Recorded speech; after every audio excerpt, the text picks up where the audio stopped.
Hello students. आज हम लोग कोऑर्डिनेशन कंपाउंड के लेक्चर 39 में डिस्कस करेंगे स्ट्रक्चरल आइसोमेरिज्म पर बेस्ड कुछ क्वेश्चंस पर।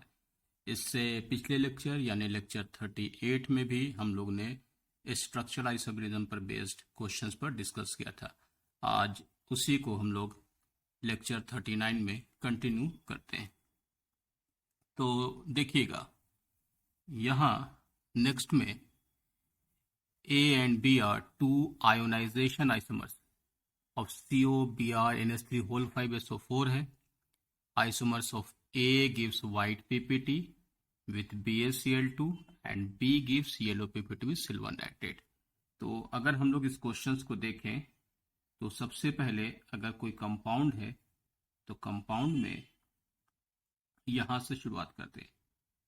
अगर वो सल्फेट आयन होगा कोऑर्डिनेशन स्फीयर के बाहर तो ही वो BaCl2 के साथ जो है वाइट पीपीटी का फॉर्मेशन करेगा, यानी कि BaSO4 का वाइट पीपीटी। एक तो ये दूसरा इंफॉर्मेशन, यानी कि ये किस कंपाउंड के लिए बोला गया है, isomers of A gives white PPT, यानी कि ए वाला जो कंपाउंड होगा उसके बारे में बात हो रही है। बी गिव्स, बी जो केमिकल है येलो पीपीटी व सिल्वर नाइट्रेट। इससे एक चीज क्लियर है कि येलो पीपीटी बनने के लिए Br को कोऑर्डिनेशन स्फीयर के बाहर होगा तो सिल्वर नाइट्रेट आप ऐड कर लीजिए। ऐड करने के बाद AgBr का येलो पीपीटी बनेगा। बस। अब आपको ये इंफॉर्मेशन आपने यहाँ पर लिखा, अब आपको उसी में पूछा write the formula of A and B. तो क्योंकि उसने पूछा आयोनाइजेशन आइसोमर्स, तो अमोनिया तो बाहर दिखेंगे नहीं क्योंकि अमोनिया न्यूट्रल है। आयोनाइजेशन आइसोमर्स का मतलब होता है कि दो एनाइन जो कोऑर्डिनेशन स्फीयर के बाहर है वो डिफरेंट होने चाहिए। तो उस हिसाब से सल्फेट एक में बाहर होगा BaCl2 के इंफॉर्मेशन से, Br माइनस बाहर होगा सिल्वर नाइट्रेट के इंफॉर्मेशन से। तो इस वजह से आप यहाँ पर ए केमिकल को बोल सकते हैं कि ए केमिकल का क्या फॉर्मूला होगा, तो CONH3 होल 5 ले लो, ए में Br को अंदर कर लो। बी केमिकल में क्या इंफॉर्मेशन होगा, तो सेम CONH3 होल 5 SO4 और ये हो गया Br। तो बस यही क्वेश्चन पूछा राइट द फॉर्मूला। देखिए आपके पास ये इन्फॉर्मेशन कितना इंपॉर्टेंट है, सिर्फ आपके इन्फॉर्मेशन से आप कंपाउंड का फॉर्मूला बता सकते हैं। तो ये हो गया आपके पास, और ये दोनों में देखिए डिफरेंट आयन है। सॉल्यूशन के अंदर अगर ऐड करेंगे तो पानी के अंदर तो ये सल्फेट आयन प्रोड्यूस करेगा, ये Br माइनस, यानी ये दोनों एक दूसरे के आयोनाइजेशन आइसोमर हैं। अब नेक्स्ट क्वेश्चन पर आते हैं। हाँ, नेक्स्ट क्वेश्चन में यहाँ आपके पास एक पैसेज है in coordination chemistry, there are variety of methods to applicable. यहाँ स्ट्रक्चर वगैरह के बारे में one method involve the treating the complex with the known reagent from the nature of the reaction the formula of the compound predicted. ठीक है, and isomers of the complex this, ये आपको isomer दिया हुआ है, काम की चीज यहाँ पर है, ये है आपके पास कंपाउंड है। On reaction with concentrated sulphuric acid, अब देखिए कंसंट्रेटेड सल्फ्यूरिक एसिड यहाँ पर है, तो ये दूसरा इंफॉर्मेशन आपके काम का हो गया। डिहाइड्रेटिंग एजेंट जो मैंने पहले डिस्कस किया आपसे, it suffers loss in weight, यानी कि कोऑर्डिनेशन स्फीयर के बाहर होगा। And on reaction with silver nitrate solution it gives a white PPT, यानी कि दूसरे केमिकल में Cl माइनस आयन होगा। तो ये दूसरा इंफॉर्मेशन हो गया white PPT with silver nitrate. बस। और सॉल्युबल इन एक्सेस अमोनिया तो हमने बता ही चुके हैं कि Cl माइनस यानी कि AgCl और AgBr ये दोनों के दोनों एक्सेस अमोनिया में सॉल्युबल होते हैं, AgI नहीं होते। तो उस इंफॉर्मेशन से आपके पास यहाँ पर इस कंपाउंड में एक हुआ कि वाटर मॉलिक्यूल जो है कोऑर्डिनेशन स्फीयर के बाहर होना चाहिए, क्योंकि यहाँ पर उसने कहा कि वेट लॉस होता है। तो एक इंफॉर्मेशन तो आपके पास यहाँ पर ये हो गया कि वेट लॉस के अकॉर्डिंग वेट लॉस के अकॉर्डिंग आपके पास यहाँ पर वाटर मॉलिक्यूल होगा। दूसरा सिल्वर नाइट्रेट का इंफॉर्मेशन है, तो इसके अकॉर्डिंग क्या बाहर होना चाहिए, Cl बाहर होना चाहिए। ये दो इंफॉर्मेशन है। तो अब उस केस में इसके बेस पर अगर आप इसका फॉर्मूला लिखेंगे तो क्या फॉर्मूला होगा, COEN होल ट्वाइस, ठीक है, और BrCl कोऑर्डिनेशन नंबर 6 कर लिया। अब यहाँ पर एक Cl फर्स्ट और दूसरा H2O, ये दोनों इंफॉर्मेशन आपको यहाँ पर मिल गया है। पहले वाले इंफॉर्मेशन से डिहाइड्रेटिंग एजेंट से यानी कंसंट्रेट सल्फ्यूरिक एसिड से H2O को बाहर रखना था, और वाइट पीपीटी से ये तो फॉर्मूला पूछा था, correct formula of the complexes. इसमें सिर्फ H2O बाहर है, Cl नहीं, इसलिए ये ऑप्शन नहीं होगा। इसमें सिर्फ Cl2 बाहर है, पानी नहीं, तो ये भी नहीं होगा। इस वाले में देखिए Br और Cl है, पानी नहीं, तो ये भी नहीं होगा। इस वाले में Cl और H2O दोनों होते, यानी करेक्ट आपके पास कौन सा हो गया, डी। नेक्स्ट में अब ये है, if the all the ligands in the coordination sphere of the above complex be replaced by F minus, then the magnetic moment of the complex is।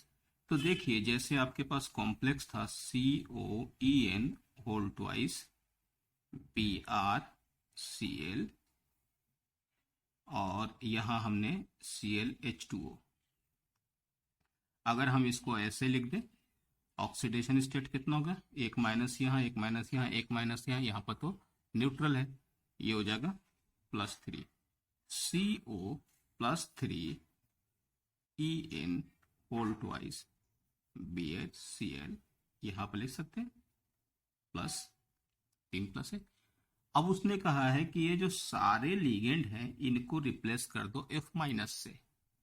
CO यानी कि F माइनस रिप्लेस के coordination number 6 है, इस वजह से आपको यहाँ पर 6 देना पड़ेगा, तो ये हो जाएगा 3 माइनस। अब यहाँ आपके पास +3 है, तो +3 के केस में कोबाल्ट 3+, यानी कितना हो जाएगा 27 है, 3 हटा लो, यानी कि 4s2 3d6 होता है ना, 4s2 3d7 होता है, 20 और 7 27 27। इसमें से 2 यहाँ से, एक यहाँ से हटा लो, CO3 पॉजिटिव हो गया, तो ये हो जाएगा 3d6। अब F माइनस कैसा है, वीक लिगेंड। जब वीक लिगेंड है तो इस केस में इसको अरेंज करोगे तो 1 2 3 4 5 6, बस, यानी N की वैल्यू कितनी हो गई, 4।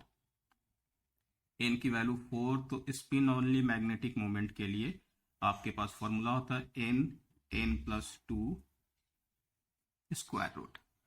अगर आप यहाँ पर N की वैल्यू 4 रख दो तो वैल्यू कितनी आ जाएगी, यानी कि टोटल आपके पास यहाँ पर कैलकुलेट करोगे तो वैल्यू आ जाएगी कितनी, 4.9 बोर मैग्नेटॉन। तो इस केस में यहाँ पर देखिए वही, if all the ligands in the coordination sphere above com replace by F minus week ligand है, देन द मैग्नेटिक मोमेंट पूछा है ड्यू टू स्पिन ओनली, यानी N वाला फॉर्मूला जो मैंने यहाँ पर लगाया है, N यहाँ पर रखोगे तो आपके पास टोटल वैल्यू आ जाएगा 4 प्लस यहाँ आपके पास 2 है, यानी कि N की वैल्यू यहाँ पर 4 रख दे, ठीक है। तो N की वैल्यू 4 रखोगे तो उसके अकॉर्डिंग कौन सा वैल्यू आएगा, 4.9, यानी कि यहाँ ऑप्शन हो जाएगा C, ठीक है। नेक्स्ट में हम लोग आते हैं, अब ये भी देखिए क्वेश्चन बहुत ज़्यादा इंपॉर्टेंट है। ABC are 3 complexes of chromium third which the empirical formula यहाँ आपके पास दिया हुआ है, ये देखिए ये एम्पिरिकल फॉर्मूला है, ठीक है। और इस empirical formula all the 3 complexes है वाटर एंड क्लोराइड, यानी पानी और क्लोराइड है, इसको आप पानी और क्लोराइड के फॉर्म में मान लें एज ए लीगेंड, ठीक है।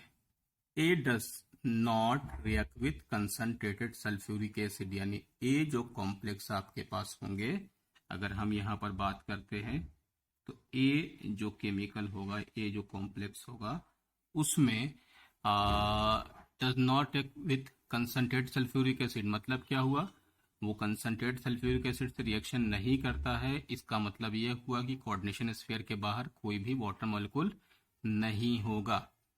Virus complex B and C lose 6.75 और 13.5, ये है ऑफ देयर ओरिजिनल मास, ठीक है, respectively on treatment with concentrated sulphuric acid. ये कंसंट्रेटेड सल्फ्यूरिक एसिड से 6.75 है, ठीक है ना, विथ कंसंट्रेटेड सल्फ्यूरिक एसिड। अब इस केस में आपको बोला आइडेंटिफाई ए बी एंड सी, आपको फॉर्मूला बताना। सिंपल तरीका, अगर मैंने कहा कि ए केमिकल में यहां आपके पास इस तरीके का कोई वाटर मॉलिक्यूल नहीं होगा, दूसरे में यहां 6.75 और 13.5, मतलब यहां पर क्लियर है कि इसमें एक वाटर मॉलिक्यूल होगा और दूसरे वाले में जो होगा 2 वाटर मॉलिक्यूल होगा। ये क्वेश्चन में इंडिकेशन है, क्योंकि टोटल वेट का परसेंटेज, तो अगर हम आपसे पूछे तो वहां पर जो फॉर्मूला लिखा हुआ Cr है और Cl3 है डॉट 6H2O, इसको लिख सकते हैं ना 6H2O, ऐसा। इनका मॉलिक्यूलर वेट निकालोगे, molecular weight 52 35.5 into 3 plus 6 into 18, तो टोटल आएगा 266.5, ठीक है। जब मॉलिक्यूलर वेट इतना आएगा तो वैसे आपको यहां दिखा दे कि ये जो परसेंटेज दिया हुआ है उसमें अगर आप लिखें कि 18 इंटू 100 डिवाइडेड बाई 266.5, अब इसको सॉल्व करोगे तो 6.75 और यहां 36 कर दोगे तो इसका डबल आ जाएगा, ठीक है।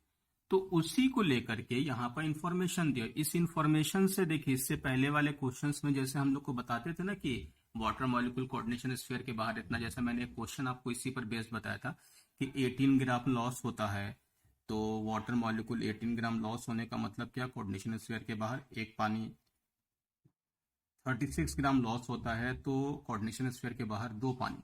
यहां पर उसने उसको परसेंटेज में लिख दिया कि जो है लॉस 6.75 एंड 13.5 ओरिजिनल मास का। इसका मतलब ये हुआ कि ये पानी का नंबर को इंडिकेट कर रहा है, यानी परसेंटेज से भी डिफाइन कर सकते हैं, हमने वहां पर वेट से किया था। तो खैर, तो इस केस में अब आपके पास इसको लेकर के पहला वाला जो कॉम्प्लेक्स होगा, उस कॉम्प्लेक्स में बताओ क्या होगा, इसको लिखो CrH2O होल 6 Cl3, कोई भी वाटर बाहर नहीं।